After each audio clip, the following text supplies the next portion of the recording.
Well, it's great for me because I can trial this paper and it's still in a form where I haven't actually finalised it, and I'm really looking forward to any kind of critique or advice about how it can be improved. The study of 4Q341, as you may know, has had an unfortunate course. John Allegro published the fragment in a preliminary edition in 1979 in a highly provocative book, The Dead Sea Scrolls and the Christian Myth, in which the Dead Sea Scrolls were used as a means of questioning tenets of Christianity. Dubbed 4Q Therapeia, it was considered by Allegro to be delving into pharmacology, or in reality drug use, supporting theories he had developed in his volume The Sacred Mushroom and the Cross. James Charlesworth developed Allegro's theory in a more medical direction in 1985, offering a new translation, but later changed his mind and rejected his previous analysis. Joseph Nave read the text quite differently to Allegro and presented it as a scribal exercise, both in a preliminary article in 1986 and in the Editio Princeps in DJD 36, where it's renamed Exercitium Calami C. For Nave, the fragment is explained as a scrap piece of poor leather which was utilised for an exercise in which there were some names and also meaningless words and letters. Always be suspicious when anyone says meaningless words and letters. Written down as a preliminary item of writing by an accomplished scribe, done before beginning to write in earnest. Following this, in an article of 1997, Esther Eschel interestingly discussed the text as including names indicative of actual people. George Brooke, in an article of 2005, boldly stepped into the debate by picking up on a tone in Nave's identification of the fragment as a scribal exercise that seemed to relegate it to minimal importance, a mere exercise that was worthy of no further thought, stating, "It seems appropriate that at least a few further questions should be asked of this text to see whether it might be possible to suggest what kind of scribal exercise it could be." In Brooke's discussion, he asked just what might be taking place in the scribe practicing in the way he does, given it is a combination of the practice of letters, many in alphabetical order, and the listing of proper names and other words, some of which seem nonsensical, which appear in groups and are also arranged alphabetically. Brooke's answer is to accept that this is a scribal exercise, but also to explore medico-magical, mystical uses of alphabetical writing, including lists of names. Rather than thinking of just personal names, he asks why a scribe might have written out names like this, and asks about the types of scribes there might have been, wondering if this particular scribe is practicing in order to equip himself for writing magical texts, perhaps like the first book of Cyrenides. In this paper, I would like to take up George Brooke's questions and consider the fragment again. In the present discussion, the fragment will be considered in the light of the use of the magic of the alphabet, and also for writing exercises that are primarily to be understood within educational contexts, and we'll ask where exactly this scribal exercise belongs. So you will see that I have given you Nave's summary, Nave's rendering of the fragment, and then I've read the fragment again. This is the fragment as it appears in infrared, and this is the best that existed before the very recent Leon Levy-sponsored digitization project of the scrolls. But now we've got a very good rendering of the photographic rendering of this small fragment, and I think it's possible to read it quite clearly. The letters are reasonably clear on the manuscript. It measures 77 millimeters wide, 35 to 58 millimeters high, so it's not particularly big, but it's nicely, boldly written. And I think also, given there are some quite clear areas of obliteration, you can do a study of the letter forms and work out what the letters are in some of the missing sections. So I've been a bit more restorative than Nave in terms of what he produced. And you'll see that in some of the words, there are quite clear demarcations between the words, there's spaces between them. And there's a tendency for the words to end with either a hey or a samek or a shin, and sometimes a yod. And that made me think that possibly there are more names than Nave identified. And when I went through very carefully, I basically decided they were all names. This is, in fact, a name list.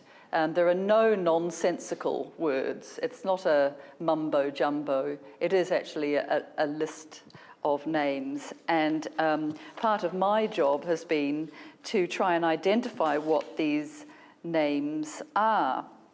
So you can see it just runs through, and there is an alphabetical ordering of the names, but it's not a kind of strict alphabetical ordering. What we have is, it starts off with Lamed, then we go to Aleph, Aleph, Aleph, Aleph, then Tau, Tau, something, then Aleph, something, Aleph, Mem, Mem, Mem, Mem, Mem, Bet, Bet, Bet, Gimel, Dalet, Hey, Hey, Wow, Wow, Wow, Zayin, Zayin, Yod, Zayin, Ayin, Ayin, Ayin, Kof. So there's something peculiar about the alphabetical sequencing in that you start off with this Lamed, then you go to Aleph, then you go to Tau, and then you go back to the middle of the alphabet with Mem. So it's jumping around the alphabet, but still there is a patterning to how the names are arranged. Now, Nave did identify some personal names, and some are very obvious, like Hyrkanos, Aquila, Zachariel, Magnos. They were the names that he identified, and everybody else can see those names. But the other names, some of them turned out to be very well attested, and some of them I haven't been able to trace. And in fact, I'm glad to have extra heads in this room, especially people that might be familiar with names that aren't in the standard databases, because I looked largely at Oxford's Lexicon of Greek Personal Names for all of the Greek personal names, and you can just put in a personal name and search the database and it will come up. And otherwise I used Tal Ilan's database, effectively, her volumes on Jewish personal names in antiquity. But clearly, the writer of this text could be using all sorts of personal names that are not in those two sources. And there are all sorts of name books that could still be gone through. Inscription books that have Aramaic and Nabatean, Palmyrene names, and it's actually an enormous job that would take me a long time to go through and try and find all of these names. So this is where I think if I publish it as it stands, with some presentation of where I think the names belong, and then ask for other people to tell me, really, if they can find other instances of these names, that would be great. So, just to sort of jump through some of these names, Arinas, that's found in the lexicon. The first name, Labipos, there was a question whether it was really a bait or a kaf, that second letter right at the top, but I think it is a bait. But there's some questions about the actual reading as well, and I could be corrected on some of the reading of some of the letters, particularly Yod and Wow. They're very, very close in terms of this. I mean, they're very close generally in Qumran literature. Het and Hey are very close, so that there could be different ways of reading these names, and that will alter how we interpret them. But Magnos, you see, Malkia is well attested as a Jewish name. Menaias, well attested as a Greek name. Mephibosheth, of course, a biblical name.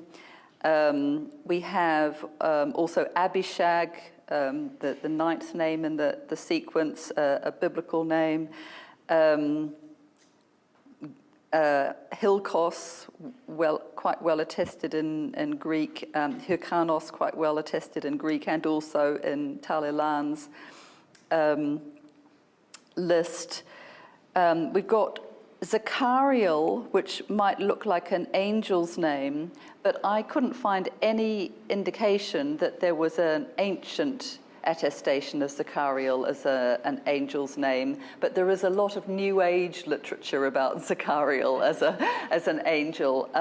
So if there is somewhere in the Enochic literature a Zachariel, and I've missed it, then I'd like to know about it. But I think it might be one of these names that looks like an angel name, but it's actually more like Gamaliel or Nathaniel.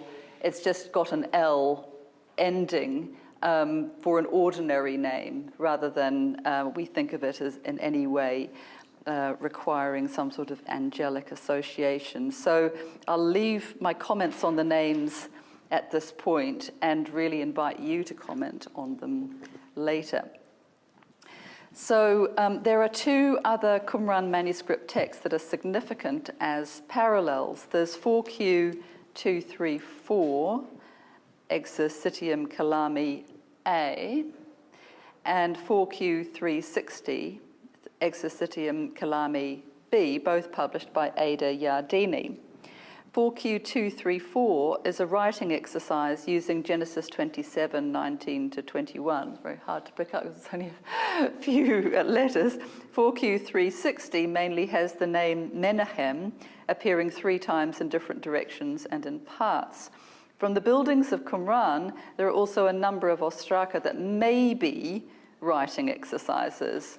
Hibbert Qumran 161, found in Trench A and dated to period 1 by Roland de Vaux, is an abecedary running from bottom to top, with the top line running left to right, and 4 additional letters at the bottom, Tetchin, Kaf, and Yod.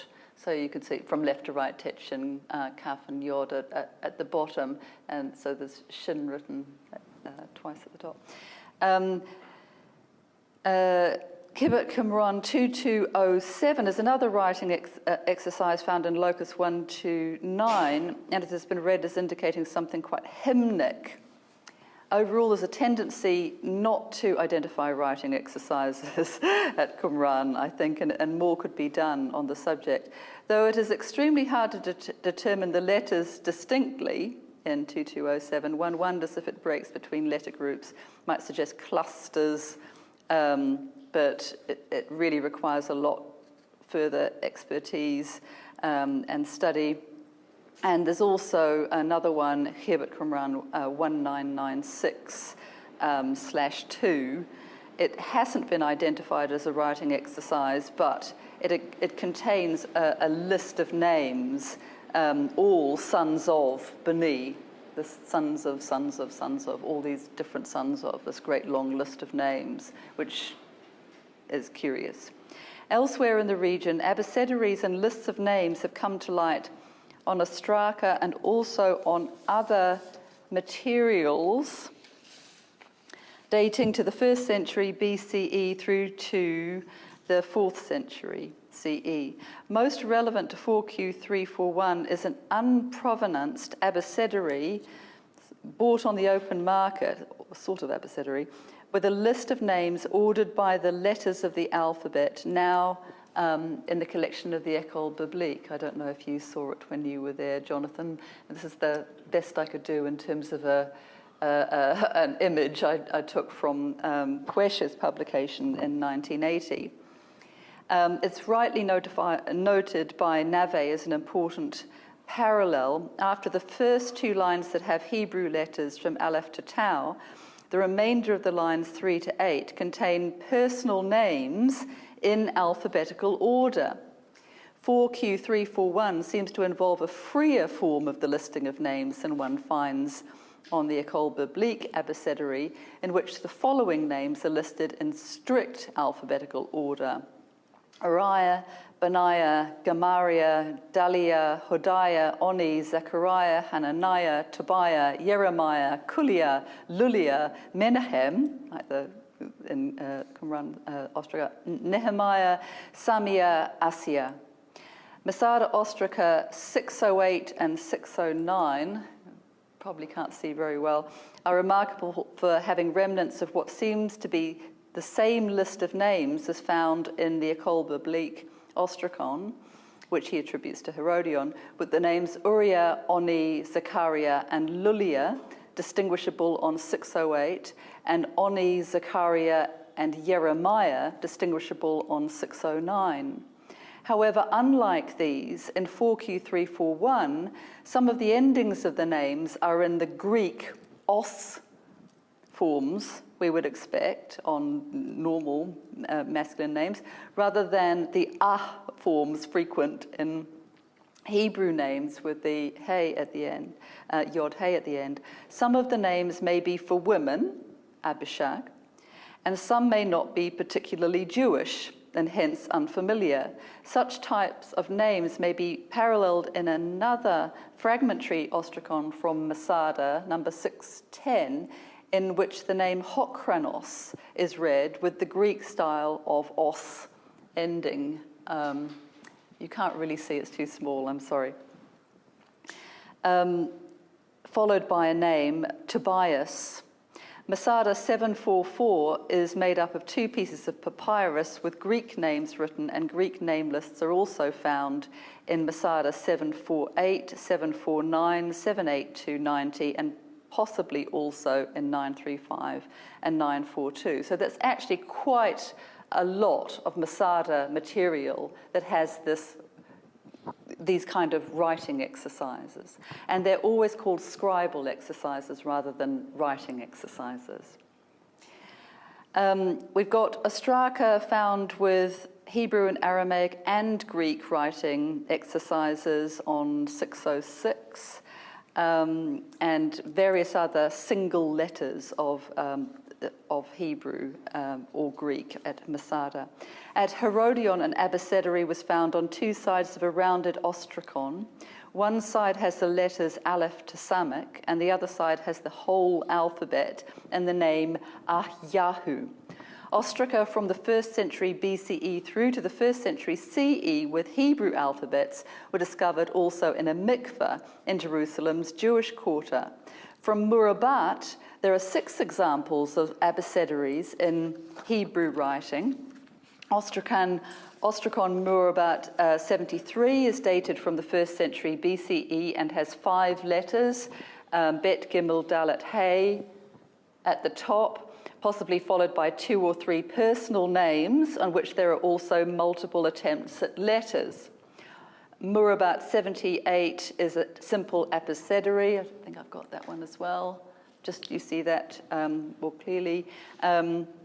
With each letter written twice and is dated to the Second Revolt. There are some other indeterminate markings on the ostracon, and ostracon Murabat 79 has the alphabet in several jumbled lines with medial and final forms of the letters with a partial repeat.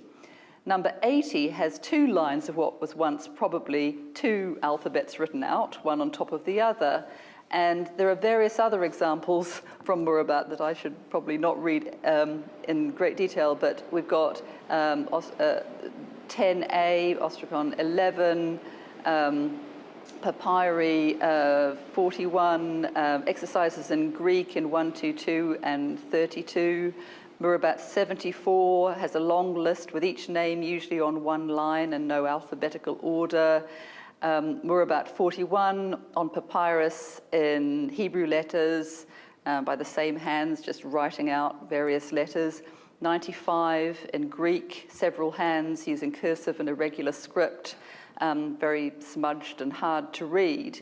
But overall, it's the same picture that we have in Masada, that there's a lot of practicing of letters, and that they tend to just be passed over by people working on these texts because it's just, writing exercise or scribal exercise, or we don't know what, a few letters on an ostrakon or a scrap of papyrus.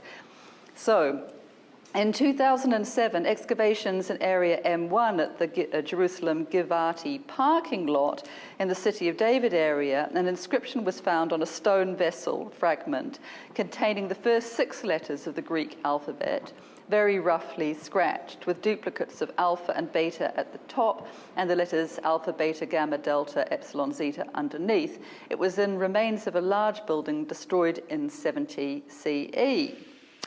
Relevant too, though from a slightly later period, is that in the Nisana excavations there was a structure of the Byzantine upper town where there were numerous pottery sherds covered in writing exercises in Nabatean, as well as conch shells that could have been used as inkwells.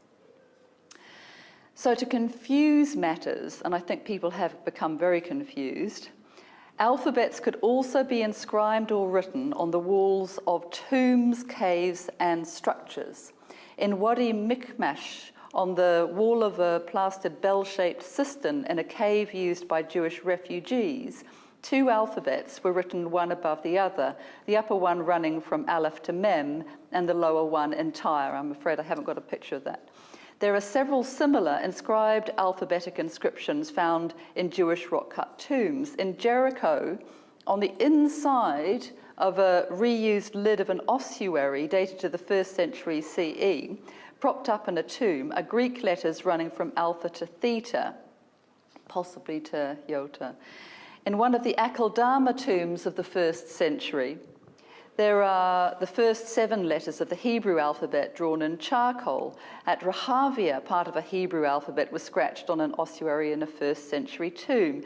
In Bet Sherim, a 3rd century CE inscription consisting of the Greek letters alpha to iota was found in Catacomb 1 on an arch between 2 burial chambers.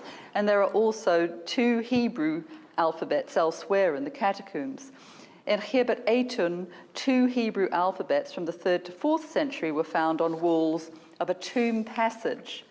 The role of the alphabet in such contexts, and it continues today in Jewish tombs, having the alphabet in a burial context, is linked to apotropaic purposes and was already noted by Franz Dornseif in 1922. Alice Bidge-Devata has appropriately noted, "A grave is an odd place in which to do one's homework." She has set the evidence found in Israel-Palestine in the context of other alphabetic inscriptions in the Greco-Roman world, often in epitaphs, and including a dedication to Jupiter Dolicanus found in Naples. A magical meaning has indeed been ascribed to some of these by the relevant archaeologists, including that ostrakon with the Greek writing found in the Givati parking lot, where they published it as a magical inscription when it looks exactly like a writing exercise found elsewhere in the Greco-Roman world.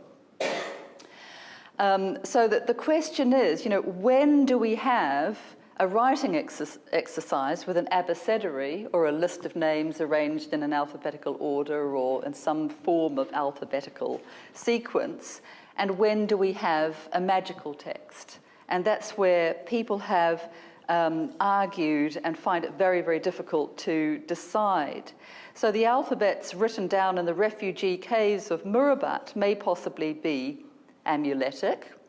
You could argue that, given the fears of those who have written them, but I think we should be wary of assuming every writing example that we find is apotropaic, or has some magical purpose. We need to assess each one on a case-by-case basis. And this is where I think we need to situate 4Q341 more precisely within the realm of ancient education. So if we look at these examples of writing exercises that have been collected, particularly by Raffaella Cribbiori, we can see that there is this tendency to have alphabetic sequences. You can have alphabetical sequences, and then you can also have syllabaries, like this one much later, 6th century wooden table where you've got the syllables going through the Greek letters. But then she also identifies how you can have names listed, and names of birds, names of fish, and also personal names. And it seems that we could have in 4Q341 some sequence of personal names that ties in with these other writing exercises. You could also, according to Quintilian, have what the Greeks call gags, where it's actually difficult to pronounce a number of things right after each other. And when I went through these trying to read them out, they are quite difficult to pronounce one after the other, and that makes the literate to write them accurately harder, because you get confused by the name that has just gone beforehand. And in fact, this may have mistakes in it. So then to think about what Catherine Hesse has said about what we had talked about earlier, that perhaps there was very little elementary education for Jewish children in the Second Temple period, even though there is very little in terms of the sources about pupils actually learning. I don't think that we should ignore writing exercises that could be interpreted in line with other cases of education in antiquity. So the lists of words in school exercises, I've got various examples from Cribbiori, and I don't want to outline them too much because it's boring. Let me just jump over. When we go to 4Q341 in, this is just the 3rd century list of the participants of a boar hunt, where you get this list of names. So just as an example of a list of names. So if we go back to 4Q341 in regard to the list of names, it would be quite appropriate in lots of ways to classify it as an elementary writing exercise, except that it's found on leather, parchment, which we would normally associate with a scroll, a biblical scroll or one of their precious scrolls that they were wanting to conserve. However, it is an offcut, and you can see it's very crumpled in the left-hand corner. It is actually cut like this. It's not just a fragment like many fragments of the Dead Sea Scrolls that just survived as a fragment. This is carefully cut at the top and the side, and it's just not a very good piece because it's crumply. So if it was lying around, in fact, that's exactly why ostraka were used for writing exercises, because they were lying around and you could pick them up and scribble on them.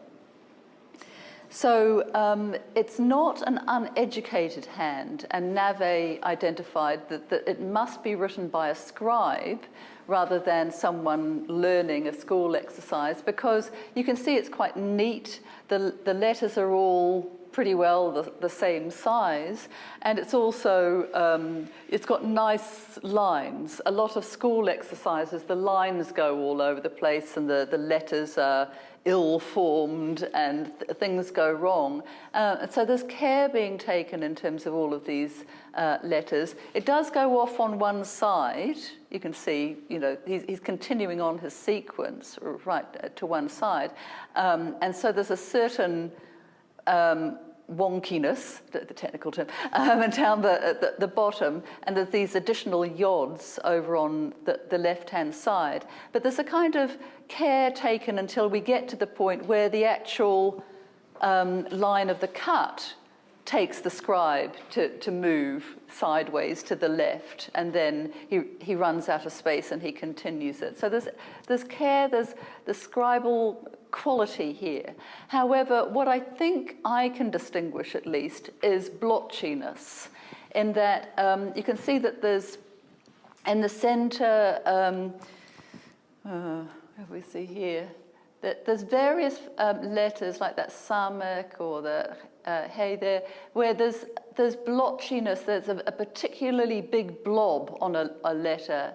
And so, and there, it's very, very clear that sort of the yod is going all over the place, that it's too thick for a yod. It's not a well-formed letter.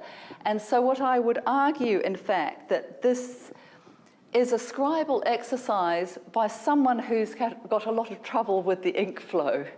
That before he starts to write in earnest, in terms of writing his beautiful scroll, he's got a pen, he's got an ink where he is having trouble with just managing the ink flow, and occasionally when maybe he dips his pen, he's getting too much ink going through. And until he can feel confident that he's managing the ink flow, he's writing this out. But what he's doing, I would suggest, is he is in fact using elementary education, a kind of practice exercise that he would have learnt in order to become adept in terms of literacy. So as in the same way that we would go back to, testing a pen by putting the quick brown fox jumps over the lazy dog, what this scribe is doing is returning to an elementary exercise, so by which he learnt Hebrew forms, names and letters, in order to practice just with his pen. But it's not a mumbo-jumbo. It actually gives us an insight into this elementary education, which I think has I can never pronounce the name, sorry. She thinks it's missing. I think it is here that we have this indication that elementary education took place, in fact, very similarly to the kind of elementary education that's been carefully chronicled by Raffaella Cribiori and others. So ultimately, what I've tried to do here is move away from the magical interpretation, whether George Brooks' understanding that this could be both magic and somehow a scribal exercise, I think isn't quite right. Where we do have magical alphabets, I think we need to look for tomb contexts. So if there is an alphabet inscribed in a burial place, fine, read it as apotropaic, magical. If we have an alphabet on an ostracon, on a small scrap of papyrus in ancient Judea, I think we do need to rightly categorize these as writing exercises for elementary education and not be afraid of that. Because if we allow the archaeologists really to say, oh, another magical text that we've got on an ostracon, then we're removing the evidence we need for elementary education in Judea. So that's me. Thank you. Thank you.